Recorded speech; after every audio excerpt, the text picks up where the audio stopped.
I'm John Melia. Come from a military family, third generation military. I'm a former Marine.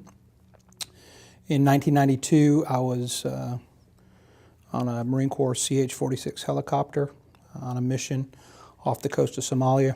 The helicopter that I was in exploded in midair, crashed into the ocean, killed 5 of my friends, injured 14 of us, and went across the world through the recovery process and ended up here at a hospital in Texas at Brooke Army Medical Center where I recovered.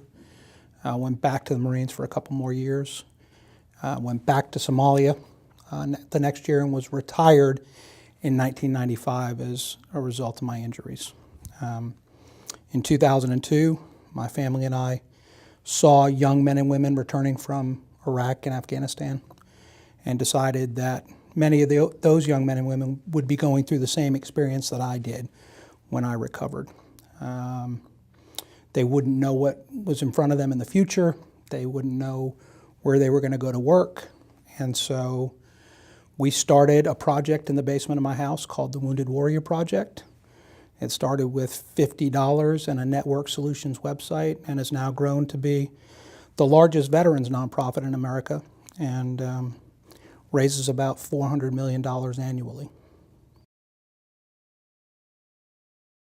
Well, I think the most important thing is that most corporations don't know how valuable their military candidates are.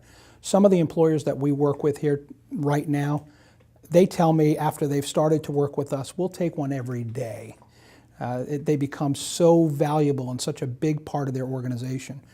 You know, oftentimes there is this perception that military people are not flexible, which is completely a fallacy. I mean, if you have deployed to Iraq or Afghanistan, you are very flexible. You've left your home and your family and your loved ones. You've gone to a foreign country. You've probably slept or eaten in conditions that most people aren't used to. You've run fluid missions all over the world that change daily. Military people are very flexible. So the benefit for the employer is that military folks are very flexible. They're mission oriented. They'll understand the intent of their management and they'll execute. I think oftentimes military folks are perplexed when they come into a company and they don't get buy-in immediately on their skill set, and they get frustrated quickly because they know that they can perform if they're just given the reins a little bit.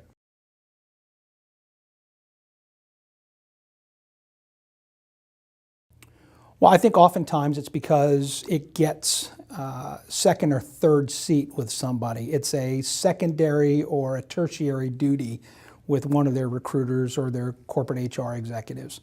And that's where we're so important, because that's what our job here is. Our job is to really bolt on to your organization, help you develop a military hiring strategy, and then help you execute it as well.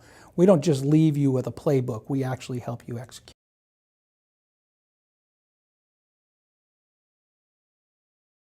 It's a great point. It's very different than recruiting your average talent pool.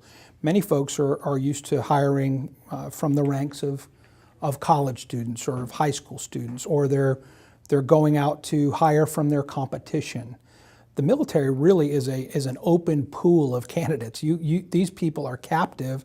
They're getting out of the military. They're not obliged to any other employer at this point, but you have to have a strategy. You have to know where the honey holes are, where you need to fish for them, and that's where we can help.